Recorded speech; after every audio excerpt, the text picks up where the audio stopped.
சரி சார், இங்கே இங்கே அந்த ஒன்றும் இல்லை, இதுக்கு 500 கிலோமீட்டர் பிரயாணம் பண்ணால் ஒரு 5-6 கிலோமீட்டர் மனசுலேயே நிற்கும், ஒரு 5-6 இடங்கள் நிற்கும் அப்படின்னு சொன்னீங்க. இதுக்கப்புறம் பாண்டியராஜ் அவர் கூட பிரயாணம் போவீங்களா என்ன? ஏன்னா 2 பேருமே பேசிக்கிட்டால ஒரு பூடகமாக ஏதோ ஒரு தெரிஞ்சுது எங்களுக்கு, என்ன ஏதோ ஒரு சின்ன சண்டை சச்சரவு, அது என்ன இது கேட்குதா சார்? ஆமாம் சார், அது ஒரு சண்டை தான் சார், அது ஒரு சண்டை தான் சார். அது இங்கே புது இடத்துல சொன்னால் நல்லா இருக்காது அந்த கதையை. ஆனால் படம் அப்படியே கேட்குதா?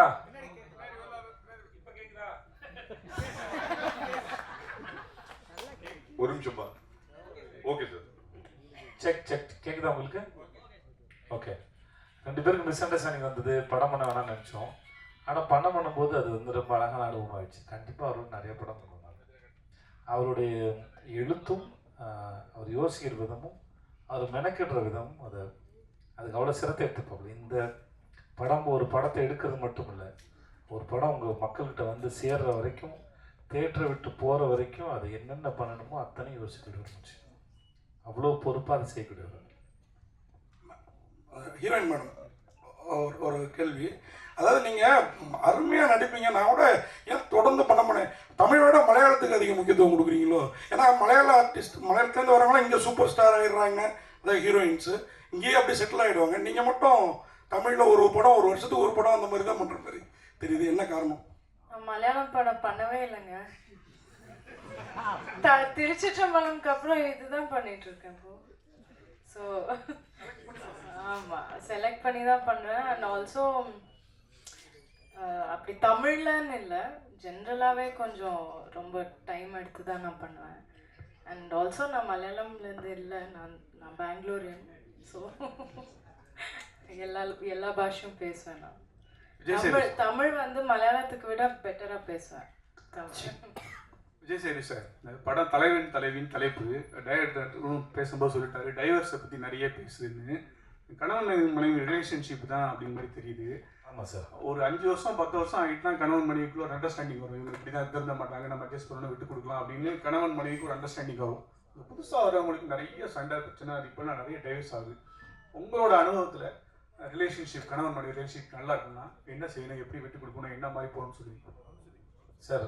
முதல்ல இதுக்கு ஒரு பொதுவாக சொல்கிறதுக்கு எதுவும் இருக்கான்னு எனக்கு தெரியாது. ஏன்னா அது 2 பேருடைய தனிப்பட்ட பர்சனல். ஓகே. ஆனால் சில சமயம் நம்மளாம் முடிவு எடுக்கணும்ல, மன்னிக்கலாம்னு தோணுது, சில சமயம் சண்டை போடலான்னு தோணுது. அது டைம் கொடுத்து பார்க்கலான்னு இருக்குது, வேகமாக இல்லாமல் கொஞ்சம் டைம் கொடுத்து பார்க்கலான்னு இருக்குது. அதுவுமே அவங்களுடைய சொந்த இதுதானே முடிவு தானே ஒழிய வெளியிருந்து ஒருத்தர் சொல்ல முடியாது. பட் அவசரப்பட வேணாங்கிறது தான் அதிகபட்சம். வேறு ஒன்று கொஞ்சம் டைம் கொடுத்து பார்க்கலாமா அப்படிங்கிறது வேறு ஒன்று. விஜய் சேது சார், இப்போ நீங்கள் வந்து ஒரு மிகப்பெரிய பக்குவப்பட்ட நடிகர், இண்டஸ்ட்ரி பற்றி எல்லா விஷயங்களும் தெரியும். தெரியா சார்? தெரியும். இல்லை என்ன சொல்கிறேன்னா, ஒரு படத்துக்கு ஒரு நடிகர் கமிட் ஆகும்போது சம்பளம் வாங்குறீங்க, எல்லா வசதிகளும் இருக்குது. என்ன வசதி சார்? இல்லை அது உங்களுக்கு தான் தெரியும், நான் சொல்கிறேன், அப்புறம் சொல்கிறேன். இல்லை என்னன்னா, படத்தில் நடிக்கும்போது கஷ்டங்கள் இருக்கும், நஷ்டங்கள் இருக்கும். சண்டை போட்டேன், இது பண்ணேன், எனக்கு பிடிக்கல, ஒத்துக்கல அப்படிங்கிற விஷயம் மற்ற நடிகர்கள் சொல்லலாம். ஆனால் இப்போ நீங்களே வந்து கஷ்டப்பட்டு சண்டை ஆச்சு, மறுபடியும் சிறப்பாக நடந்துச்சு அப்படிங்கிற ஒரு மனநிலையும் சொல்கிறீங்க. அது உங்கள் வாயிலேருந்து வரக்கூடாதுன்னு நாங்கள் எதிர்பார்த்தோம். ஐயா இல்லையா, நான் இதுதான் அது ரொம்ப முக்கியமான விஷயம். 2 பேருக்குள்ள ரொம்ப நாளாக இருந்த மனஸ்தாபம் வந்து நான் சொன்ன வார்த்தை நீங்கள் கவனிச்சு நினைக்கிறேன். ஒரு சின்ன வயசுல 2 பேரும் ரொம்ப அழகாக ஒரு பூ மலர்வது போல் மலர்ந்தது அப்படின்னு நான் சொன்னது ரொம்ப அழகாக மலர்ந்துச்சு. ஸோ இங்கே வந்து சண்டைகளும் ரொம்ப நாள் இல்லை, அது புரிஞ்சிக்காமல் இருக்குது. 2 பேரும் ஒன்றா புரிஞ்சுக்கும் போது அது தலைவர் ஒரு அற்புதமாக படமாக வளர்ந்து நிற்குதுன்னு அதை சொல்ல வருது. இது சொல்கிறது ஒரு பிரச்சனையும் இல்லை. இப்போ எங்களை சுற்றி எங்கள் 2 பேர் நடுவில் ஒரு 100 பேர் இருந்திருப்பாங்களா, 100 பேருக்குமே தெரியும். ஏன் இந்த படம் பண்ணும்போது பாண்டியராஜ் சட்டம் கேட்டிருக்காங்க, உங்களுக்கு விஜய் சேதுக்கு செட் ஆகாது, நீங்கள் அவரோட படம் பண்ணுறீங்க. அப்போ 2 பேர் சமாதானம் ஆகிட்டு, 2 பேர் சமாதானம் கூட இல்லை, அப்படி ஒன்றும் சமாதானப்படுத்த அளவுக்கு ஒன்றும் இல்லை. நடுவில் நிறைய பேர் நிறைய பேசிப்பாங்க, ஏதோ சண்டைன்னு வச்சுக்கோங்களேன், அவ்வளோதான் வச்சுக்கோங்களேன். ஆனால் சொல்ல வந்த விஷயம் அதில் இல்லை. இப்படி இருந்தால் நாங்கள் ரொம்ப நேசி ரொம்ப அன்பாக அழகாக ஒரு படம் பண்ணியிருக்கோன்னு சொல்ல வந்தது தான் அதை சொன்னது. டைரக்டர் சார், இந்த படத்தில் வந்து டைட்டில் போட்டு காமிச்சிங்களா, அதாவது ஒவ்வொரு கேரக்டர் பேரும் வந்து புதுசாகவும் தமிழாகவும் இருந்துச்சு. எங்கேருந்து எடுக்கிறீங்க? இல்லை, நிறைய கேரக்டர் என் ஊரில் இருந்து எடுப்பேன். எங்கேயாவது ஒரு பயணம் பண்ணிக்கிட்டு இருக்கும்போது ஏதோ ஒரு புது பேர், பொதுவாக யாராவது சந்திக்கும் போது உங்கள் பேர் என்ன அப்படின்னு கேட்போம்ல, அவங்க சொல்லும்போது அந்த பேர் புதுசாக இருந்துச்சு அப்படின்னா நோட் பண்ணி வச்சுக்குவேன். கேரக்டருக்காகவே கொஞ்சம் கதைக்காக எப்படி தேடல் இருக்குமோ அந்த மாதிரி கேரக்டருக்காகவுமே ஒரு இது இருக்கும். ஒரு தடவை ஒரு பயணம் பண்ணிக்கிட்டு இருக்கும்போது ஈரோடு போய்கிட்டு இருக்கோம். அங்கே வந்து ஒரு கண்ணீர் அஞ்சலி போஸ்டர் இருக்குது. அதில் வந்து யோசனைவதி அப்படின்ட்டு பாலாஜி சக்திவேல் சாரும் நானும் ஒன்றா போயிட்டு இருந்தேன். பாண்டியராஜ் இங்கே பாருங்கள் உங்கள் படத்தில் உள்ள கேரக்டர் மாதிரி இருக்குது அப்படின்னாரு. ஆமாம் சார். அப்புறம் யோசனைவதினி நான் நோட் பண்ணி வச்சுக்கிட்டு கேடிபிள் அக்கலாடிரங்களில் சிவகார்த்திகேயன் அம்மா பேர் யோசனைவதினு வச்சேன்.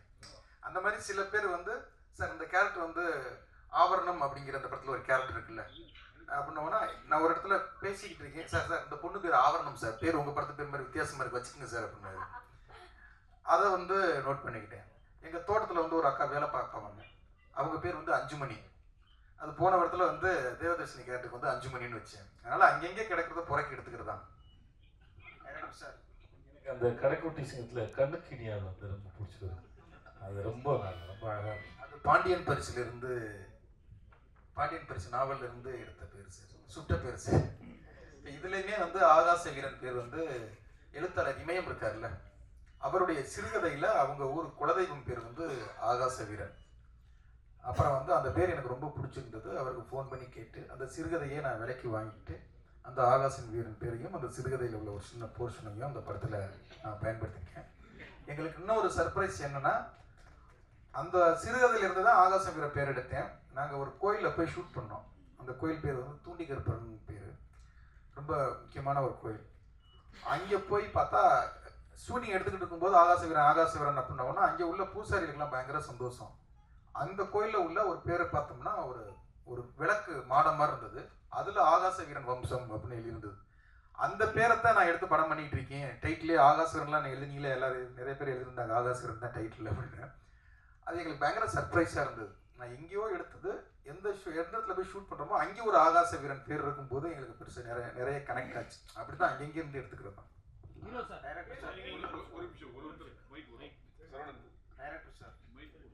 சொல்லுங்க சார். வச்சு ஒரு பாட்டல் முழுக்க எடுத்திருக்கீங்க. எனக்கு சார் கொத்து பரோட்டாவை வச்சு ஒரு ஆமாம் சார் எடுத்திருக்கீங்க, நல்லா இருக்கு. ஆனா அந்த பரோட்டா அதிகமா சாப்பிட்டா சுகர் வரும்னு ஏதாவது ஜிகே சேர்த்து அவசரம் இல்லை. ஆமாம், வேணா கார்டு வேணா போடலாம் சார். இல்லை எதை சாப்பிட்டாலுமே பரோட்டா மட்டும் இல்லை சார். இன்னைக்கு சார் நம்ம அரிசி சோறு சாப்பிட்டா கூட சுகர் வருதுன்னுலாம் கிளப்பி விடுறாங்க சார். அதனால வந்து எல்லாத்துலேயுமே இன்னைக்கு உணவு வந்து ஒரு அரசியலாக மாறிடுச்சு. எல்லாத்துலேயுமே வந்து எதை அதிகமாக சாப்பிட்டாலும் பிரியாணி அதிகமாக சாப்பிட்டாலுமே பிரச்சனை வரும் சார். அரிசியை விட மைதா அதிகம், அதனால வேணா பரோட்டா வரத்துல வேணா சொல்லிடுறேன். பரோட்டா அதிகம் சாப்பிடாது வேணா, ஸ்மோக் புகைப்பிடிக்காதவர்கள்னு கார்டு போடுறது மாதிரி வேணா பரோட்டா அதிகம் சாப்பிடாதுன்னு ஒரு கார்டு போட்டுருங்க சார். என்னன்னா சென்சாருக்கு அனுப்பிட்டேன் சார், வேணா ட்ரை பண்ணி பார்க்குறேன் sir. Director sir, I'm hero sir. Sir ரெண்டு பேருக்கும் ஃபஸ்ட்டு வந்து இந்த ஸ்கிரிப்ட் எழுதும்போது விஜய் சேதுபதி தான் வரணும், வந்தால் அவர்கிட்ட போய் நம்ம எப்படி அப்ரோச் பண்ணணும்னு சொல்லிட்டு ஒரு விஷயம் இருக்குது. ஏன்னா ஏற்கனவே நீங்கள் ரெண்டு பேருக்குள்ள சின்ன ஒரு விஷயம் நடந்துன்னு இருக்குது. அது எழுதும் போது என்ன உங்களுக்கு தோணுச்சு? அப்புறம் சார் உங்களுக்கு டேரக்டர் சார் கால் பண்ணும்போது உங்களுக்கு என்ன தோணுச்சு? இல்லை, நாங்கள் சண்டைக்கு அப்புறம் மிஸ்கிட் சாருடைய பிறந்த நாளில் ஒன்று சேர்ந்துட்டோம். அதனால் ஏதோ விளையாட்டுக்கு ஆரம்பித்தோம். அது தலைப்பே வந்து விஜய் சேதுபதி பண்ணுற சண்டைன்னு தான் வந்துருமோன்னு இருக்கு. சண்டை உண்மைதான், நடந்தது தான். ஆனாலும் அருவாள் அவர் எடுக்கலை, நான் கத்தி எடுக்கலை, துப்பாக்கி எந்த ஆயுதமும் எடுக்கலை. நீ எப்படி நான் எப்படின்னு நான் கையையும் நீட்டிக்கல. ஒரு சின்ன மனஸ்தாபம், அது பெரிய மனஸ்தாபமாக மாறிச்சு. சரி ஓகே, வாழ்க்கையில் உங்களோட நான் படம் வேண்டாம், நீங்களும் படம் பண்ண வேண்டாம், பிரிஞ்சிட்டோம். அன்பாக தான் பிரிஞ்சோம், சண்டைகள்லாம் அர்த்தம்லாம் இல்லை. அப்புறம் மிஸ்கின் சார் அவர் பிறந்தநாள் கூப்பிட்டாரு. அங்கே போயிருக்கும்போது பார்த்தா அவர் என்ட்ரி ஆகுறாரு. இப்போ இந்த மனுஷனை நம்ம இப்போ எப்படி ஃபேஸ் பண்ணுறது, நம்ம விலைக்கு போயிடுவோமான்னு நான் யோசிக்கிறேன். அவரும் அந்த மனநில் வந்தாரா என்னன்னு தெரில. சரி ஹாய் சொல்லிடுவோமா, இல்லை அப்படியே விலை ஓரமா, ஒரு ஈகோ இருக்கும்ல, பொதுவாக மனிதனுக்குள்ள ஒரு ஈகோ இருக்கும்ல, அந்த ஈகோ எனக்கு கொஞ்சம் அதிகம் இருக்குன்னு வச்சுக்கலேன். ஓடிக்கிட்டே இருக்கு, கேக் வெட்டுவோம் அப்படின்னு மிஸ்கின் சார் கூப்பிட்றாரு. அப்புறம் அந்த கூட்டத்தோட மிங்கிள் ஆகிட்டோம். இந்த கூட்டத்துலேயே அந்த மனுஷன் நம்மளை பார்க்க போகிறான் அப்படின்ட்டு மிங்கிள் ஆகிட்டோம். திடீர்னு பார்த்தா கேக் வெட்டிக்கிட்டு இருக்கும்போது ஒரு கை வந்து அப்படி கழுத்தோடு இழுக்குது. இழுத்துட்டு பார்த்தா திரும்பி பார்த்தா இவர் என்ன தலைவா,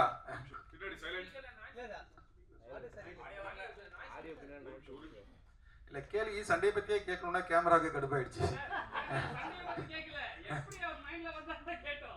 அதனால அந்த அந்த என்ன தலைவா அப்படி பண்ணிட்டீங்க அப்படின்னு சொல்லிட்டு அடுத்து ஒரு படம் பண்ணுவோமான்னு அங்கேயே ஒன்று சேர்ந்துட்டோம். அது அவரே கேட்டுட்டாரு. இல்லை தலைவா அன்னைக்கு நீங்கள் கொஞ்சம் அப்படின்னு, இல்லை நீங்களும் கொஞ்சம் அப்படி தான் பேசுனீங்க அப்படின்னு. சரி ஓகே அடுத்து ஒரு படம் பண்ணுவோம் அப்படின்னா அப்புறம் கதையை வந்து நான் என் கேமராமேன்ட்ட சொன்னேன், இது சேது சார் பண்ணால் தான் நல்லா இருக்கும்னா. சேது சாரோட அவன் வந்து நிறைய படங்கள் பண்ணியிருக்கான். அவன் உடனே ஃபோன் அடித்து பாண்டியராஜ் ஒரு சரியான கதை வச்சுருக்கான் கேளுங்க அப்படின்னா, ஓகே வர சொல்லுங்கள் எனக்கு ஒன்றும் பிரச்சனை இல்லை. கதையை போய் சென்னேன். ஒரு 20 நிமிஷம் தான் ஃபஸ்ட்டு நான் கதைக்கு சொன்னேன் அவருக்கு. அப்போ வந்து ஒரு ஐடியா ஒரு இது இருந்தது. கேட்ட உடனே அந்த ஆகாச வீரன், பேரரசி, பொற்சொல்வன், அந்த ஒரு 10 கேரக்டர் பேர் என்பதே அவர் ரொம்ப சார் சூப்பராக இருக்குது சார், பேரே ரொம்ப அழகாக, அதாவது ஒரு ரசிக்கிற விதம் இருக்குல்ல, ஒரு கதையை வந்து அவ்வளோ அழகாக அதை ரிசீவ் பண்ணி அவ்வளோ அழகாக ரசித்து சார் நான் அதை உடனே பண்ணுறேன். அவருக்கு மேனேஜர் குமார் சார் 2 பேரும் தான் கேட்டாங்க. அது கேட்ட உடனே ஒருத்தரை பார்த்து சூப்பராக இருக்குது நம்ம பண்ணிடுவோம் சார் அப்படின்னு. அப்படி தான் அந்த அன்பா அழகாக ஸ்டார்ட் ஆகுது.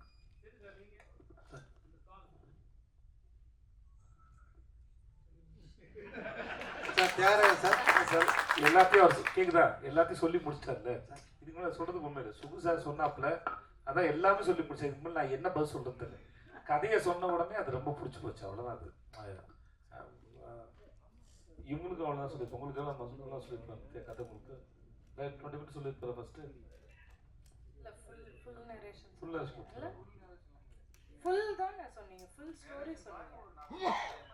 அவ்வளோதான் இருக்கும். பட் அது கேட்ட உடனே இது எல்லாருக்குமே சரி, அவர் சொல்ற விதமே பிடிச்சி எனக்கு தெரிஞ்சிருக்கு. சார் தியாகராஜ் சார், இந்த சண்டையில் நீங்கள் எதுவும் பாதிக்கப்படுறீங்க சார்? நம்ம அந்த டாபிக் வெளியே போமா சார்? அது முடிஞ்சு போச்சு சார். சண்டையை பத்தி இங்க ஸ்பெசிஃபிக்கா பேச வேண்டிய காரணம் என்ன சார்? ஏன்னா நிறைய பேர் தெரியாம இருந்துச்சு அது உங்களுக்குள்ள இருந்த மிஸ் அண்டர்ஸ்டாண்டிங். அது ஏன் வெளிப்படையா சொல்ல வேண்டிய கட்டாயம்? ஏன்னா நாங்களே அதை பதிவு பண்ணிக்க விரும்பணும். பின்னாடி பார்க்கறதுக்கு எங்களுக்கு இதுவா இருக்கும்ல, அது வேற ஒன்றும் இல்லை சார். ஒரு நிமிஷம், 3 அங்க முடிச்சுட்டு வந்துட்டாங்க கேக்குறாங்க. மைக் அங்க கொடுமா, அங்க முடிச்சுட்டு இங்க வந்து திருப்பி. சார் உலகத்திலேயே ரொம்ப ஒரு மன நிம்மதி உள்ள மனிதர்கள் வாழக்கூடிய நாடுகள்னு ஒரு 10 சொல்றாங்க.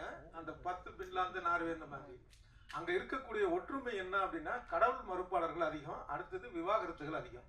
ஆனா தமிழ் சினிமால பாத்தீங்க அப்படின்னா இந்த ஒரு தம்பதி அப்படின்னாலே அவங்க விவாகரத்தை பண்ணக்கூடாது அப்படிங்கிற மாதிரி தான் வருது. அது வந்து யதார்த்த மனநிலைக்கும் ஒரு பெண்ணுரிமைக்கும் எதிரான ஒரு மனப்போக்கா, அது எப்படி இருந்தாலும் அட்ஜஸ்ட் பண்ணி தான் ஆகணும் அப்படிங்கிற மாதிரியான ஒரு ஒட்டுமொத்தமா கேட்குறேன், உங்க படத்துக்கு கேட்கல.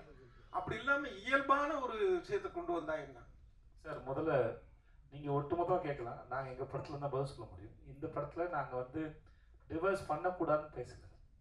நாங்கள் ஒரு கதாபாத்திரத்தை எடுத்து அதுக்குள்ளே இருக்கிற இஷ்யூ தான் ஹேண்டில் பண்ணியிருக்கோம். ஸோ அந்த சுச்சுவேஷன் வரும்போது என்னவா அங்கே இருக்குது, என்ன முடிவு எடுக்கிறாங்கன்னு சொல்லியிருக்க மொழியை. அப்புறம் இது வந்து நாங்கள் பெண் சுதந்திரத்துக்கு அகைன்ஸ்ட் எல்லாம் நாங்கள் செய்யவே இல்லை.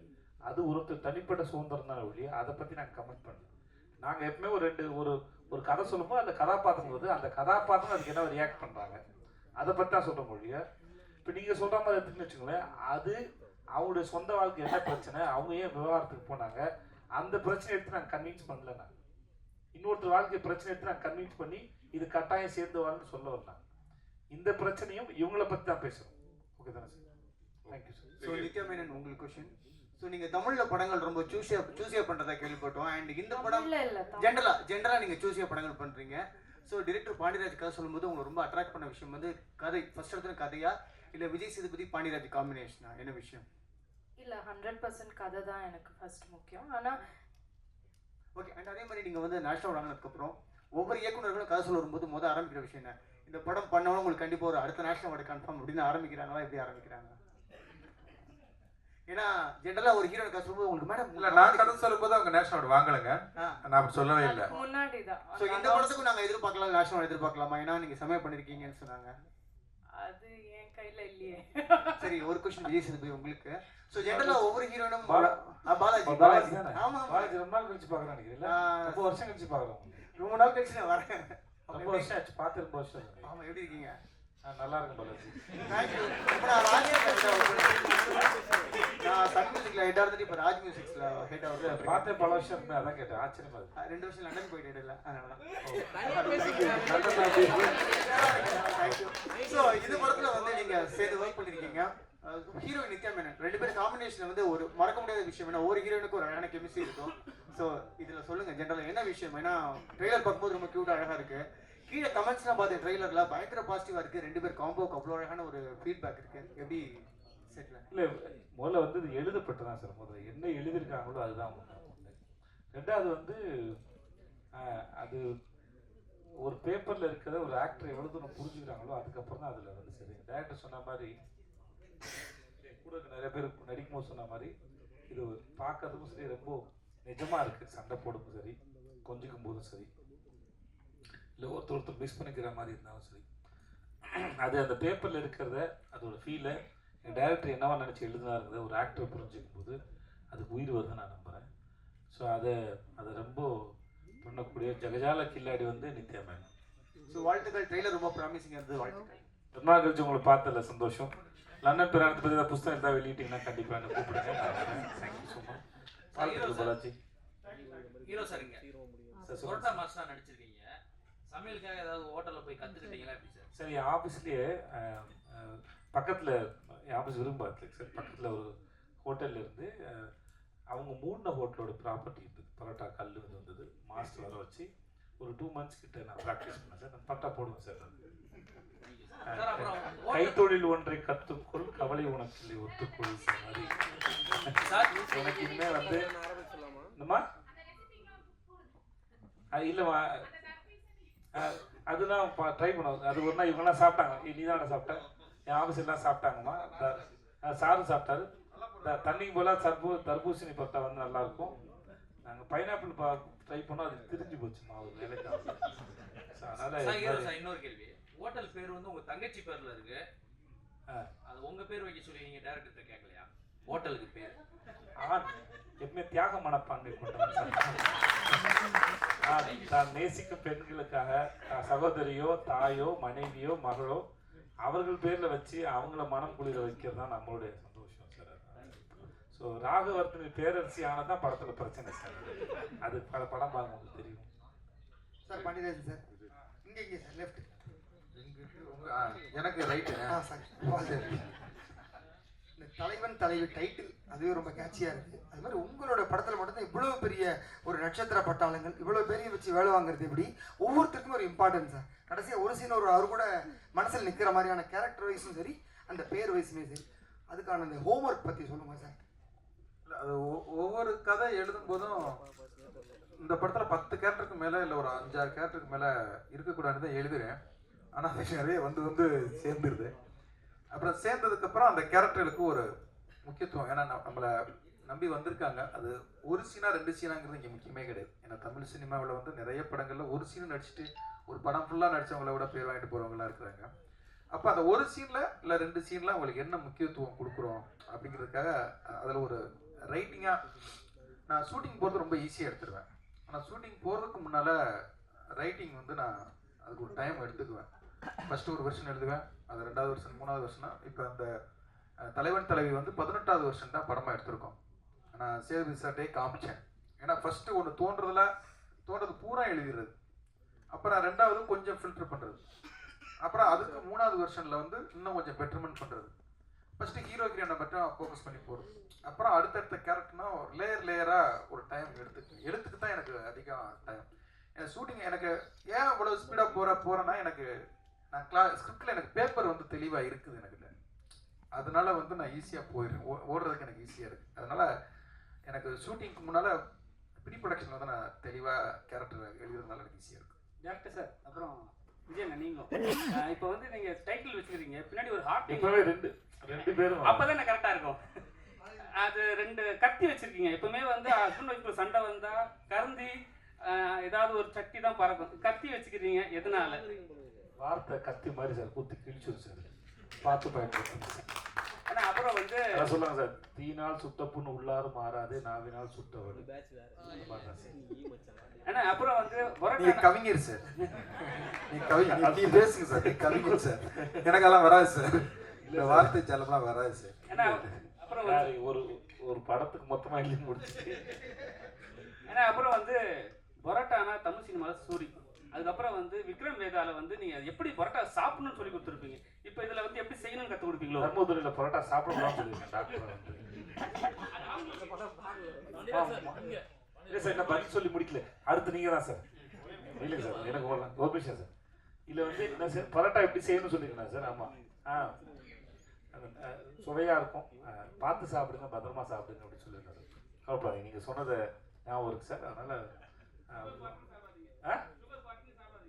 இல்லை, சாப்பிட்றது உங்கள் இஷ்டம், விற்கிறது எங்கள் வேலை. உங்கள் உடம்புனால உங்களுக்கு அக்கறைலாம் எங்களுக்கு எதுக்கு நாங்கள் சொல்லுங்கள் பார்ப்போம் இல்லையா? இன்றைக்கி தான் எல்லா இடத்துலையும் முன்னாடியை விட இது நான் இப்போது சில சமயம் தோணும் சோஷியல் மீடியாலாம் வந்து நிறையா வருதுன்னு தோணும். ஆனால் பல சமயத்தில் என்னவா இருக்குன்னா உங்களுக்கு எல்லாத்த பற்றியும் ஒரு பக்கம் உருட்டுகள் இருந்தாலும் ஒரு பக்கம் வந்து அதோட அவேர்னஸும் அது இருக்குது. சாப்பிட்டா என்ன ஆகும் வயிற்றுக்கு இப்போ ரீசெண்டாக ஒரு இன்ஸ்டாவில் ஒன்று பார்த்துச்சாரு. வயிற்றுக்குள்ளே நீங்கள் கண்டது மட்டும் அப்படின்னா வயிற்றுக்குள்ளே இருக்கிற சாப்பாட்டுக்கும் வயிற்றுக்கு நடக்கிற இன்ட்ராக்ஷன்ஸ்லாம் ஒருத்தர் வீடியோ பண்ணிட்டு வருவோம். அது பேர் மறந்துருக்காங்க. ஒன்றுனா அதுக்கு மேலே கூல் ட்ரிங்க்ஸை குடிச்சு அதுக்கு மேலே சீட்டை பிடிச்சி உள்ளே வந்து அது வயிற்றுல என்ன நடக்குதுன்னு இன்ட்ராக்ஷனாக ஒரு இன்ஸ்டாவில் ஒரு வீடியோ பார்த்தேன். ஸோ இப்போ வந்து நிறைய அவேர்னஸ் க்ரியேட் பண்ணுறாங்க உங்களுக்கு எல்லாத்த பற்றியும். அவர் வந்து பேசினார் ஒரு ஊரில் வந்து ஏதோ ஒரு நாட்டில் வந்து மன நிம்மதியோட காரணம் ஸ்வீடனை சொன்னாங்க. ஸோ இப்படி நீங்கள் எதை வேணால் தேடலாம். ஸோ இப்போ முன்னாடி மாதிரி உங்களுக்கு ஒரு விஷயத்தை கொண்டு போய் ஒருத்தரை சேர்க்க வேண்டியதை விட அறிவு சார்ந்து அக்கறை சார்ந்து உங்களுக்கு என்ன தேவை அது அவைலபிள், அது தாராளமாக பார்த்து எடுத்துக்கலாங்கிறது நீங்கங்கிறது நான் எனக்கும் சேர்த்து தான். எனக்கு என்ன தேவையோங்கிறது அது என்னோட சாய்ஸில் இருக்குது. முன்னாடி மாதிரி ஒருத்தர் வந்து உங்களை கரெக்ட் பண்ண முடியாது. நீங்கள் தான் அவேர்னஸ் வந்துடும், நமக்கே தெரியும், பார்த்தா தெரிஞ்சுக்கலாம், நம்ம கையில் தான் இருக்குது. தான் வேறு ஒன்றும் இல்லை சார். இயக்குனருக்கு ஒரு கேள்வி சார். படத்துக்கு தலைவன் தலைவி அப்படின்ற பேருக்கான காரணம் என்ன? கீழே வந்து ரக் லவ் ஸ்டோரின்னு வேற போட்டிருக்கீங்க. சார் நீங்க அவருக்கு ஏத்த மாதிரி மேட்ச் பண்ணி கை வர காமிச்சிங்க சார். நீங்க தலைவன் தலைவி அப்படின்னு ஒரு டைட்டில் வச்சுட்டு கீழே ரக் லவ் ஸ்டோரின்னு வேற வச்சிருக்கீங்க. அந்த பேருக்கான காரணத்தை கொஞ்சம் சொன்னீங்கன்னா நல்லா இருக்கும். ஏன்னா தலைவன் தலைவின்னு சொல்லிட்டீங்க, கீழே ரக் லவ் ஸ்டோரின்னு வேற போட்டிருக்கீங்க. அதுதான் நீங்க படம் பார்த்தீங்கன்னா தெரியும் அது எப்படி ரக்கடா இருக்கும் அப்படிங்கிறது. வந்து சில வீட்டில் நீங்கள்லாம் வீட்டில் கொடுத்து வச்சுருப்பீங்கன்னு நினைக்கிறேன், கொஞ்சம் சாஃப்டான லவ் ஸ்டோரியாக இருக்குன்னு நினைக்கிறேன். சில குடும்பங்களில் வந்து கொஞ்சம் ரக்கடாக நடக்குது, டக்குன்னு பாத்திரத்தை அடிச்சிடுறாங்க, ஏதோ ஒரு இது நடந்ததில்ல, அந்த மாதிரி இந்த கப்புள்ஸ் வந்து கொஞ்சம் ரக்கடாக டீல் பண்ணிக்குவாங்க.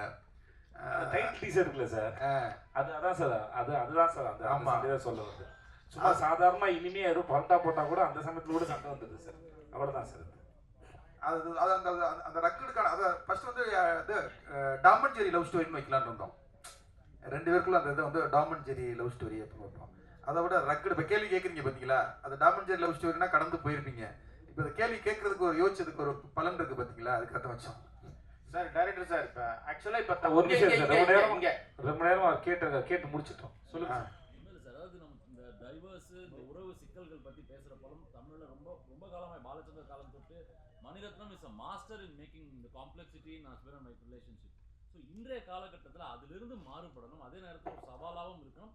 இன்னைக்கு இருக்கிற அந்த உறவு சிக்கல்கள் என்ன, இன்னைக்கு நம்ம வந்து குளோபலைசேஷன் ஆயிடுச்சு, இன்னைக்கு இன்டர்நெட் யுகம் வந்துருச்சு, நிறைய விஷயம் வந்துருச்சு. அப்போ ஒரு ஸ்கிரிப்டா இதை டிசைன் பண்ணணும் அப்படின்னும் போது இருந்த சவால்கள் என்ன? ஏன்னா எல்லாமே கிளீஷியா சொல்லுவாங்க, நாங்கள் பார்த்துட்டோம்ன்றாங்க. ஏன்னா இன்னைக்கு ஓடிடிலையும் இது சார்ந்த கதைகள் வந்துருச்சு, இது சார்ந்த சீரியல்ஸும் பார்த்துட்டோம். திரையில விஷுவலா இதை வேறு விதமா காட்டணும்னா இருந்த சவால் என்ன? இல்லை, பொதுவாகவே இந்த மாதிரி ஒரு குடும்ப படம் எடுக்கிறோம்னாவே சீரியல் அப்படின்னு ஒரு விமர்சனம் எழுதிடுவாங்க, இல்லை கிளிசவாக இருக்குது, கிரிஞ்சாக இருக்குது அப்படின்னு சொல்லிடுவாங்க. ரொம்ப சவாலானது. அந்த மாதிரி ஒரு குடும்ப படம் எடுக்கிறது தான் ரொம்ப கஷ்டம். ரொம்ப அதை டீல் பண்ணுறது கொஞ்சம் விட்டோம்னா சீரியலாக மாறிடும், அது உண்மைதான். இந்த படமும் ஒரு கணவன் மனைவி உறவை எடுத்து பேசும்போது கொஞ்சம் விட்டோம்னா ட்ராமாவாக மாறிடும். அதுதான் சொல்லலை, ரைட்டிங்க்குன்னு டைம் எடுத்துக்கிட்டேன். அதை நீங்கள் படம் பார்க்கும்போது தெரியும், நிறைய கனெக்ட் ஆகக்கூடிய விஷயங்கள் நிறைய வந்து அதுக்குள்ளே இருக்கும். இன்னொன்று இதை வந்து இப்போ நீங்கள் இந்த வருஷமே எடுத்துக்கிட்டிங்கன்னா பார்த்தீங்கன்னா குடும்பஸ்தானாக இருக்கட்டும், லப்பர் பந்தாக இருக்கட்டும், டூரிஸ்ட் ஃபேமிலியாக இருக்கட்டும், மாமன், எல்லாமே வந்து குடும்ப படங்களுக்குள்ள மக்கள் வந்து விரும்பி பார்க்க ஆரம்பிச்சிட்டாங்க. நிறைய உறவுகள் வந்து என்னதான் பிரிஞ்சிருந்தாலும் தனித்தனியாக இருந்தாலும் அவங்களுக்குமே ஒரு திருவிழாவோ ஒரு கல்யாண அதுவோ ஒரு சடங்கோ ஒரு தேவைப்படுது. அந்த மாதிரி வந்து உறவுகள் வந்து என்றைக்குமே அது வந்து தவிர்க்கவே முடியாது. இன்னைக்கு இல்லை, அது பாசமலர் காலத்துக்கு மட்டும் இல்லை, கடைக்குடி சிங்கங்களாம் தலைவன் தலைவி காலம் கிடையாது. இன்னும் 10 வருஷம் சென்றும் இந்த படங்கள் ஜெயிச்சுக்கிட்டே தான் இருக்கும். ஏன்னா நம்ம எல்லாருமே எமோஷனல் இடியட்ஸ் தான், எமோஷனலுக்கு நம்ம அட்டாச் பண்ணிடுவோம். இப்போ நான் சமீபத்தில் வெளியில் வந்து ஃபாரின் போயிருந்தேன், அங்கே 2 டால்ஃபினை வச்சு ஒரு ஷோ பண்ணியிருந்தாங்க. அந்த டால்ஃபின் வந்து அதுக்கு உணவு அந்த டைம் வரைக்கும் போட்டு கொடுக்காம வச்சுருப்பாங்க போல். அந்த 2 மீனை தூக்கி போடுவாங்க, அந்த டப்புக்குன்னு பிடிக்கும். அதுக்கப்புறம் ஒன்று சொல்லுவாங்க, அது போய் டைவ் அடிக்கும், பலூனை கொண்டு வந்து மேலே போடும். ஒரு ஷோ பண்ணிக்கிட்டே இருக்காங்க. ஆனால் ஒவ்வொரு தடவை அதை பண்ண அந்த 2 மீன் பீஸை தூக்கி போட்டுக்கிட்டே இருப்பாங்க. அந்த மீன் பீஸ்க்காக அது அவங்க சொல்கிறத பூரா கேட்குது. அது பயங்கர எமோஷனாக இருந்தது. அது 2 பேரை அதோடைய மூக்கில் வச்சுக்கிட்டு அதை தலையில் வச்சுக்கிட்டு சல்லுன்னு கொண்டு போயிட்டு இருக்கு. அந்த சீன்லாம் பார்க்கும்போது எனக்கு பொல கண்ணீர் கொட்டிருச்சு. ஏன்னா அவ்வளவு எமோஷனாக இருந்தது. திரும்பி பார்க்கறேன், அங்கே ஒரு ஃபாரின் லேடி அவங்க அழுதுகிட்டு இருக்காங்க. அதுதான் எமோஷன். அப்போ எமோஷன் வந்து நீங்கள் டைட்டானிக் ஜெயிச்சதாக இருக்கட்டும், அவதார் ஜெயிச்சதாக இருக்கட்டும், இப்போ இன்னைக்கு குடும்பஸ்தான் ஜெயிக்கிறதா இருக்கட்டும், எமோஷன் வந்து எப்பவுமே நமக்கு வந்து முக்கியமானது. நம்ம எல்லாருமே வேர்ல்டு அது கனெக்ட் ஆகும். அது இந்த படத்தில் நிறைய கனெக்ட் ஆகிருக்கு. அதான் ஷூட்டிங் பார்க்குறவங்க எல்லாருமே வந்து இது எங்கள் ஸ்டோரி, இது எங்கள் அண்ணன் கதை மாதிரி இருக்குது அப்படின்னு. அப்போ நம்ம ஈஸியாக அந்த குடும்பத்துக்குள்ள வந்துடும்ல, அதை கண்டிப்பாக ஜெயிக்கிறதுக்கான எல்லாமே இருக்குதுல்ல. சார் இயக்குனர் சார், இங்கே கோடங்கி பேசுகிறேன். வணக்கம். நல்லா இருக்குல்ல? நல்லா இருக்கேன் சார். சார் ஆக்சுவலாக வந்து இப்போ தமிழ் சினிமாவுடைய சமீபத்திய ட்ரெண்ட் என்னன்னா, பேன் இண்டியா ஃபிலிம் இல்லைனா வந்து பயங்கரமாக அடிதடி, வெட்டு, குத்து, ரத்தம் எல்லாமே பார்த்தீங்கன்னா அந்த மாதிரியான படங்களாக போயிட்டு இருக்கும்போது, நீங்கள் பெரும்பாலும் ஃபேமிலி அஃபெக்ஷனாகவே நிறைய படங்களை கொண்டு போயிட்டு உறவு விஷயங்களை, உறவு சிக்கல்களை எப்படி நம்ம வந்து ஒருத்தருடைய அந்த அஃபெக்ஷன் எப்படி அப்படின்றத தொடர்ந்து பண்ணிக்கிட்டே வரீங்க. இன்னைக்கு இருக்கிற தயாரிப்பாளர்களும் இந்த மாதிரி உறவு சிக்கல் படம் இல்லைனா வந்து ஒரு ஃபேமிலி அஃபெக்ஷன் படம் எடுக்கிறதுக்கு தயாராகவே இல்லைன்னு தான் சமீபத்திய படங்கள் நமக்கு உணர்த்துது. பெரிய பிரபலங்கள் இப்போ விஜய், நம்ம சேதுபதி அவர்கள் மாதிரிலாம் பெரிய நடிகர்கள்லாம் பெரும்பாலும் பார்த்தீங்கன்னா அவங்க ஒத்துக்கிறாருன்னா எல்லா படத்துக்கும் ஒத்துக்கிறாரு. அதாவது என்னன்னா நல்ல கண்டென்ட் இருந்தால் ஒத்துக்கிறாரு. மற்ற பெரும்பாலான நடிகர்கள் வந்து பேன் இண்டியாவா இருக்கணும், அந்த லாங்குவேஜ் இந்த லாங்குவேஜ் எல்லாரையும் போட்டுட்டு இருக்காங்க இல்லையா. இந்த கதையை இவ்வளவு ஒரு நல்ல ஒரு ரிலேஷனா கரெக்டா ஃபேமிலியா இருக்கிற அஃபெக்ஷன் கதையை எப்படி தயாரிப்பாளரை எப்படி நீங்க இம்ப்ரெஸ் பண்ணீங்க? இந்த கதையை எப்படி வந்து சார் ஒத்துக்கிட்டார் தயாரிப்பாளர் சார்? இல்லை, அவங்க ஏற்கனவே விசுவாசம் பண்ணியிருக்காங்கல்ல, அதுக்காகத்தான் இந்த கம்பெனிக்கு நாங்கள் வந்தோம். இந்த கதை அப்படிங்கும்போது குமார் சார் ஒரு 3 ப்ரொடியூசர் சொன்னார்.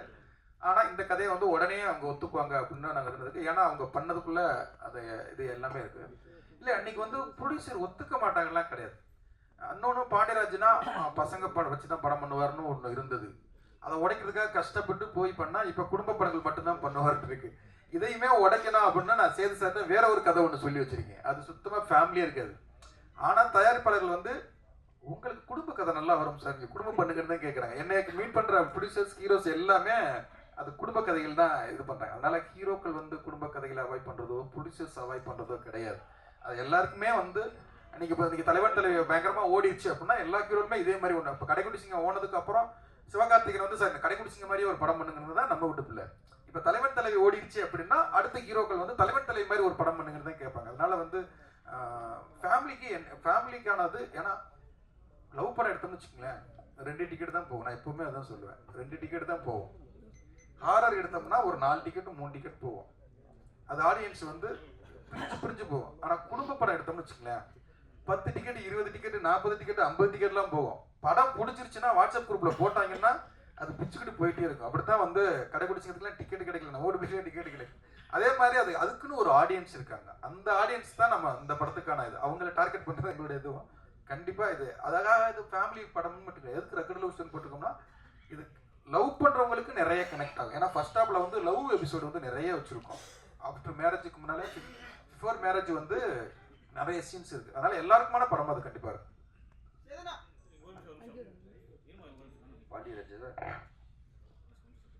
பாண்டியராஜ் சார், நம்ம ஊர் கிளிக்கு கவலைப்படாது, நீங்க டால்ஃபினுக்கு கவலைப்பட்டிருக்கீங்க. நம்ம ஊர் கிளி ஒரு நெல்லுக்கு ஒரு இது பண்ணுவோம் ஜோசியம் பார்க்கறதுக்கு, அதுக்கு கவலைப்படாது நீங்க. அது கவலைப்படலாம் நான் சொல்ல, சமீபத்தில் ஒரு ஷோ பார்த்துட்டு சொன்னேன், ரொம்ப மனசை பாதிச்சிருச்சுன்னு சொன்னீங்க. சரி, ஆமாம்மா, நீங்க அழுதுறீங்க. Senthil sir, producer Senthil sir, 2 பேரும் டார்ச்சர் பண்ணாங்கன்னு பேசிட்டு இருக்கீங்க. இதுல விஜய் சேதுபதி டார்ச்சர் பெருசா பண்ணாரா இல்ல பாண்டியராஜ் நிறைய டார்ச்சர் பண்ணாரா? எங்களை பொறுத்த வரைக்கும் அவங்க பாட்டு ஒர்க் பண்ணி போனாருன்னா துருன்னு ஏதாவது அவர் பாட்டு ஏதோ எடுத்துட்டே இருப்பார். அதனால அவர் கண்டினியூஸ்லி ஒர்க்கிங் தான், வேற எதுவுமே பண்ண மாட்டார். அதனால அவரை பொறுத்த வரைக்கும் எந்த டார்ச்சரும் எங்களுக்கு வந்ததே கிடையாது. இது மாதிரி இவ்வளோ அமைதியாக எந்த படைப்பிடிப்பும் எங்களுக்கு ரொம்ப வருஷம் கழிச்சு நடந்தது. அது ஃபேமிலி படங்கள் பற்றி சொல்கிறாங்க. ஏன்னா ஒரே ஒரு பாயிண்ட் நான் சொல்லிக்கிறேன். சேட்டலைட் ரேட்டிங் பொறுத்த வரைக்குமே பார்த்தீங்கன்னா இன்னைக்கு குடும்ப படம் கடைக்குட்டி சிங்கம் தான் விஜய் டிவியில் இருக்குல்ல, அதுக்கு அதிகமாக தான் டிஆர்பி ரேட்டிங் பெற்ற படம். அதே மாதிரி விஸ்வாசமும் சமீப காலத்தில் சன் டிவியில் அதிகமான டிஆர்பி ரேட்டிங் பெற்ற படம். அதனால குடும்ப படங்கள் வந்து நம்ம ஃபேமிலி ஆடியன்ஸை நம்ம வந்து ஏதோ கம்மியாக மதிப்பிடுற மாதிரி இருக்கு. நீங்கள் பேச வால்ட் டிஸ்னி எப்படி வளர்ந்தது, வால்ட் டிஸ்னியே வளர்ந்தது குடும்பத்துக்காக படத்தினால தான் வால்ட் டிஸ்னியே வந்தது. நீங்கள் அவங்க ஸ்டோரிஸ்லாம் பார்த்தீங்கன்னாவே நிறைய நம்ம ஆதி காலத்து கதை முறைகளை வித்துட்டு அவங்களே ஸ்டோரிஸ் பண்ணுறாங்க, கதைகள் பண்ணுறாங்க, கதைகள். அதனால் உங்களுக்கு எங்களை பொறுத்த வரைக்கும் இது அவங்க சொன்ன மாதிரி அமைதியான ஷூட்டிங். அதுவும் நீங்கள் அந்த பூண்டி கருப்பர் கோயிலெலாம் போனீங்கன்னா ரொம்ப அற்புதமான கோயில், அதாவது யாரும் பார்த்துருக்கவே மாட்டாங்க. சார் ப்ரொடியூசர் செந்தில் சார், உங்களுக்கு தான் இந்த கேள்வி. இப்போல்லாம் வந்து ப்ரொடியூசர் வர்றது அவர் பையனை நடிக்க வைக்கிறதுக்கு இல்லை அவர் நடிக்கிறதுக்கு அப்படி தான் வராங்க பெரும்பாலும். நீங்கள் ஆள் பார்த்தீங்கன்னா ஜிம் பாடி ஒயிட்டாக பயங்கரமாக இருக்கீங்க. நீங்கள் ஒரு வில்லன் கேரக்டர் அப்புறம் அப்படியே மெல்ல ஹீரோ இல்லை அப்படி பண்ண ஐடியா இருக்கா? ஏன்னா இன்னைக்கெல்லாம் இல்லை ஒரு நிமிஷம் சொல்லிடுறேன் நான். ஏன்னா அப்பா தாத்தா வழியில் அதெல்லாம் வேணான்னு இருக்கீங்களா இது? ஏன்னா எங்களை மாதிரி யூடியூபர்ஸுக்கு இன்னைக்கு ஒரு முகம் ஏதாவது ஸ்க்ரீனில் காட்டினோம்னா நல்லா என்ன ரிவ்யூ நல்லா போட்டாலும் கெட்டதாக போட்டாலும் 300 பேர் 500 பேர் தாண்ட மாட்டேங்கிறாங்க. எங்களுக்கு சினிமா மாஸ் தேவைப்படுது. இன்னைக்கு வெளியில் வந்து நடிகராக இருந்தால் தெரிகிற அளவுக்கு மற்றவங்க தெரிய மாட்டேங்கிறாங்க. அந்த ஐடியா நடிப்பதின் திறமை இல்லை. நான் வந்து விளையாட்டு வீரராக இருந்தேன். நான் தமிழ் ஒலிம்பிக் அசோசியேஷன் பொருளாளராக இருக்கிறேன், கூடைப்பந்து சங்க தலைவராக இருக்கிறேன், ரக்பி தலைவராக இருக்கிறேன் இந்தியாவுக்கு. நம்ம வந்து விளையாட்டு பொது சேவைகள், நம்மளுக்கு பொருளாதாரம் படிச்சிருக்கு, உலக வர்த்தகம் படிச்சிருக்கு அமெரிக்காவில். நம்மளுக்கு என்றைக்குமே கதைகள் சொல்லு. நம்ம வளர்ந்ததே சினிமா செட்டில் தான். காக்கி சட்டையிலேருந்து எல்லாம் குழந்தைய வந்து வளர்ந்து பார்த்துருக்கனால எங்கள் அப்பா வளர்ந்ததும் சினிமா செட்டில் தான், கல்யாண பரிசுலேருந்து எல்லாமே. அதனால் எங்களுக்கு என்றைக்குமே நல்ல கதைகள் சொல்லணும். சினிமா நீங்கள் வந்து எல்லாருமே என்ன பண்ணுறீங்கன்னா, நம்ம தமிழ்நாட்டை வந்து இன்றைக்கி ஒரு முதன்மை மாநிலம் சினிமா துறையில் இருக்குது தமிழ்நாடு ஒண்டி தான். இன்றைக்கி வந்து மாடர்ன் தேட்டர்ஸ் பண்ணது யாரும் பண்ணதே கிடையாது. அன்றைக்கி வந்து அமெரிக்கா யூஎஸ்சி பல்கலைக்கழகத்துலேருந்து எல்லாரும் வந்து மாடர்ன் தேட்டர்ஸில் வந்து பயிற்சி எடுத்தாங்க. இவர் டங்கன் வந்து இங்கேருந்து வந்தார், வெளியிலேருந்து தானே வந்தார். ஆனால் அதெல்லாம் மறந்துடும். இப்போ வந்து ஹைதராபாத் தூக்கி பிடிக்கிறீங்க. நீங்கள் தான் வந்து தமிழ் கலாச்சாரம் அவ்வளோ பெரிய சிந்தனையாளர்கள் நம்ம தமிழ் சினிமாவில் இருந்திருக்கிறாங்க. அதை நம்ம தான் விட்டோம். அதனால் அது நீங்கள் தான் வந்து தூக்கி பிடிச்சி சொல்லுவோம். எல்லாமே ஹைதராபாத் இருக்கீங்க. இன்னைக்கு சந்திரலேகா வந்து 48லே பண்ணி எவ்வளோ படங்கள் இப்போ 8 லாங்குவேஜில் பண்ணாங்க, 8 மொழியில் பண்ணாங்க. அன்றைக்கி ஹாலிவுட் பட்ஜெட்டுக்கு சமமான பட்ஜெட் சந்திரலேகா. அது நம்ம தானே விட்டோம். பேன் இண்டியாங்கிறது நம்ம பண்ணியிருக்கோம். ஒன்றும் இல்லை. இப்போ எங்கள் வீனஸ் பிக்சர்ஸ் அவருக்கு வந்து அவர்களே அவர் வந்து பாலுபலிக்கு இதுன்னு ராஜ்குமார் படத்தை வச்சு இங்கே வந்து ஊருக்குள்ள பண்ணியிருக்காரு. அதே வந்து தெலுங்குல வந்து மஞ்சியோடும் ஏனார் வச்சு பண்ணியிருக்காரு. அம்ஷக்கு வந்து ராஜேஷ் கண்ணா வச்சு பண்ணியிருக்காரு. அதே மாதிரி அமர் தீபம்ங்கிற படத்தை இந்தியில் அப்போ தேவானந்த் வச்சு எடுத்துருக்காங்க சிவாஜி ஃபிலிம்ஸ் கூட சேர்ந்து. நிறைய விஷயம் நம்ம பண்ணிடுறோம். நம்ம தான் வந்து பழைய கதையை நம்ம தூக்கி பிடிக்கல. ஹைதராபாத் கரையும் தூக்கி பிடிக்கிறோம், நம்ம பண்ணுறது கிடையாது. அதான் விஷயம். சார் சரி சார், உங்களுக்கு ஒரு கொஸ்டின். ப்ரொடியூசர் செந்தில் சார் பேசுகிறப்போ, அவர் தான் பேசலான்னு நினைக்கிறேன், பேசுகிறப்போ உங்களை வந்து டென்சில் வாஷிங்டன் ஏதோ சொன்னார், சைனாவில் ஹாங்காங்கில். இப்போ இந்த மாதிரி படம் பண்ணுறப்போ அதையும் மனசில் வச்சு பண்ணுவீங்களா? ஏன்னா இப்போ இது ஃபேமிலி சப்ஜெக்ட்டு. மகாராஜா அங்கே வந்து பெரிய லெவல் போயிருக்கு. அடுத்து அந்த ரசிகர்களுக்கு திணி போடணும் இல்லையா? இந்த படங்கள்லாம் அங்கே செல்லுபடி ஆகுமா? சார் மகாராஜா அங்கே செல்லுபடி ஆகும்னு தெரியாது சார் எனக்கு. என் கிளைகள் எங்கே பிறந்தாலும் வேறு என் மண்ணில் இருக்குது தான் சார் ரொம்ப பிடிக்கும். ஆனால் இது என் இடம், இது என் ஊர், என் மொழி, என் மக்கள். ஓகே, எப்போ படம் பண்ணாலும் என்னோட கணக்கு இங்கே தான் இருக்கும். என் ஊரில் என் மக்களுக்கு பிடிக்குதான் இருக்கும். மற்றபடி நான் ஹிந்தியில் படம் பண்ணுறேன் அப்படின்னா அந்த மொழி பேசுறதும் பிடிக்கும், அவ்வளோதானே ஒழிய. ஏன்னா அவங்களுக்கு அந்த வாழ்க்கை பழக்கம், நமக்கு இந்த வாழ்க்கை பழக்கம். ஸோ ஆனால் நான் என் ஊரில் படம் பண்ணும்போது அது என் மக்களோட தொடர்பில் இருக்கும், அது கனெக்ஷன் பண்ணும். இது இங்கே ஒரு படம் பண்ணி அது எல்லாருக்கும் போகிற மாதிரி அப்படி யோசிக்கும். சில கதைகள் அப்படி அமையும். அந்த கதைகள் தான் சில சமயம் இப்போ நீங்கள் பேன் இண்டியா ஃபிலிம் இங்கே பண்ணுறாங்க, கேட்டாங்க ஒரு கேட்டார். சில கதைகள் வந்து எங்கே வேணால் அது வாட்டுக்கு பிரயாணம் பண்ண முடியும். சில கதைகள் ஒரு மண் சார்ந்திருக்கு. இன்னமும் அங்கே போனால், நான் ஒரு நாள் விக்ரம் டப்பிங் போது ஒருத்தர், அவர் பீகார்காரன்னு நினைக்கிறேன், அவர் அங்கே வேலை பார்க்குறதுன்னு வேலை பார்க்குறவர். அவர் கருப்பன் படத்தை வந்து ஃபோனில் தீவிரம் பார்த்துட்டு இருக்காரு.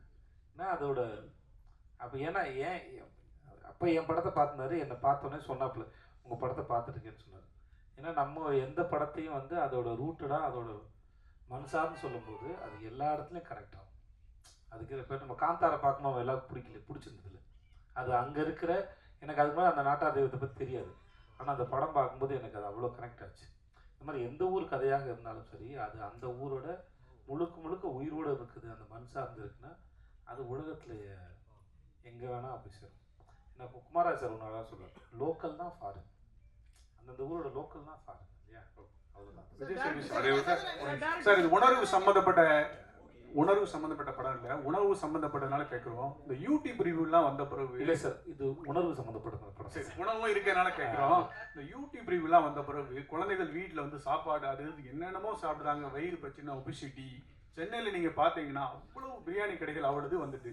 இதை பற்றி என்ன நினைக்கிறீங்க? ரெண்டாவது உங்கள் உணவு முறை என்ன கொஞ்சம் சொன்னீங்கன்னா. இல்லை சார், ஒன்று வந்து இது இப்போ முன்னாடி பதில் சொன்னேன், அவங்க குடும்பத்து மேலே அவங்க எடுத்து அக்கறை சார். வெளியேருந்து யாரோ வந்தெல்லாம் அவங்கள வந்து கெடுக்கிறதுலாம் ஸ்பாயில் பண்ணுறது, அது நம்ம எடுக்கிறது தானே சார் முடியும்.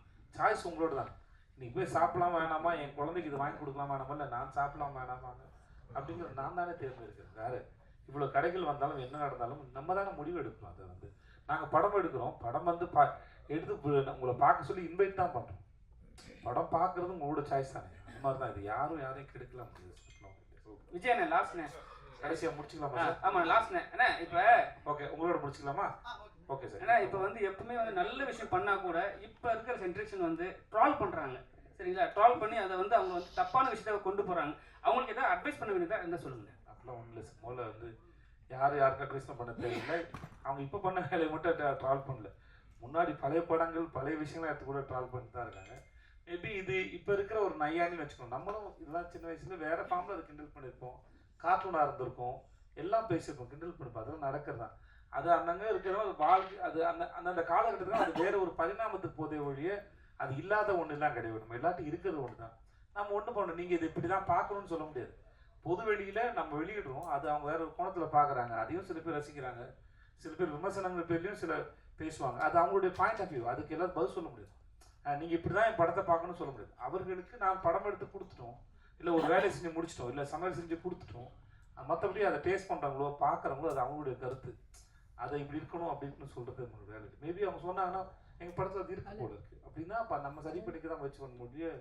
இதுக்கு முன்னாடி தான் சொன்னேன், ஊர் வாயை மூட முடியாது, உளவாயை தான் மூடலாம். அதனால ஸோ நம்ம கிட்ட இருந்து வர விமர்சனங்கள் ஓகே, நம்மளை என்ன சரி பண்ணிக்கலாம், பெட்டராக தான் நான் யோசிப்பேன். Last question. Last question. Director sir சொன்னாரு இந்த படம் வந்து பார்க்குறப்ப எல்லாருக்கும் கனெக்ட் ஆகும் அப்படின்னு. சார் கதை கேட்குறப்ப ஆக்ட் பண்ணுறப்ப உங்களுக்கு எந்த அளவுக்கு நான் கனெக்ட் ஆச்சு? எனக்கு எவ்வளோ கனெக்ட் ஆகுங்கிறது படம் பார்த்தீங்கன்னா உங்களுக்கு தெரியும். ஏன்னா அது வந்து ஒரு எப்படி சொல்கிறது,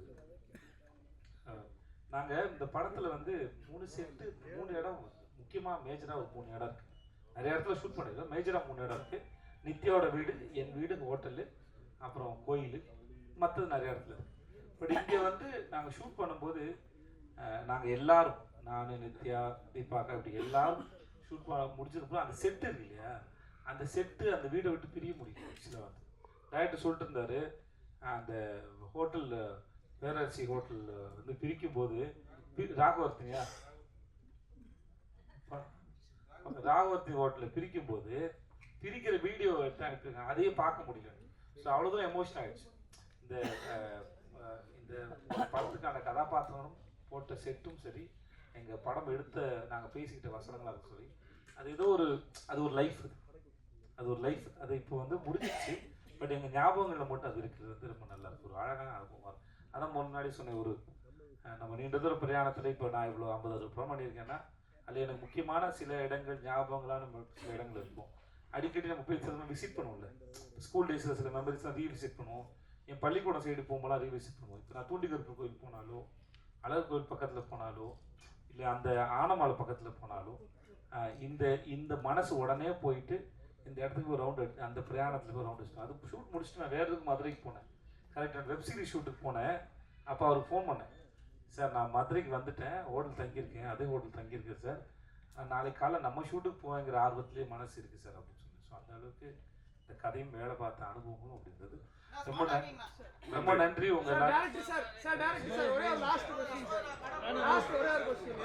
சொல்லுங்க சொல்லுங்க சொல்லுங்க.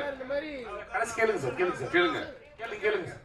சார் இல்லை இப்போ 10 படங்கள்ல வந்து ஹீரோயின்ஸை வந்து எனக்கு இல்லாம விருப்பமே இல்லாமல் நான் கேஸ்ட் பண்ணேன் அப்படின்னு சொல்லியிருக்கீங்க. ஸோ அப்போ இந்த நிறைய ஹீரோயின்ஸ் பண்ணியிருக்காங்க. பிரியங்கா மோகன் மேடம் ஆகட்டும், ஷாயிஷா மேடம் ஆகட்டும், கேத்ரின் தெரசா மேடம் ஆகட்டும். ஸோ எல்லாருமே நீங்கள் விருப்பமே இல்லாமல் தான் கேஸ்ட் பண்ணீங்களா இல்லை ப்ரொடக்ஷன் சைட்லேருந்து கொடுத்ததுனால நீங்கள் பண்ணீங்களா? இல்லை விருப்பமே இல்லாமல் அப்படி இல்லை. நம்ம நினைக்கிறது ஒன்றா இருக்கும். அவங்க சம்பளம் ரீதியாக ஒரு பிரச்சனைகள் இருக்கலாம், அவங்க கால் ஷீட்டு பிரச்சனையாக இருக்கலாம், அந்த மாதிரி அமையாமல் இருந்தது. மற்றபடி விருப்பம் இல்லாமலாம் ஒர்க் பண்ணுறது கிடையாது. எல்லா கேரக்டருமே ஹீரோயின் மட்டும் கிடையாது. இப்போ இந்த படத்தில் வந்து அரசாங்கம் கேரக்டர் வந்து செம்பன் வினோத் பண்ணியிருக்காரு. ஃபர்ஸ்ட் வந்து நாங்கள் பேசினது வந்து மிஸ்கின் சார். அவர் ட்ரெயின் படத்துக்கு ரிலீஸுக்காக அவர் ஃபைனல் இருக்கிறதுனால அவரால் அந்த படத்தில் பண்ண முடியல.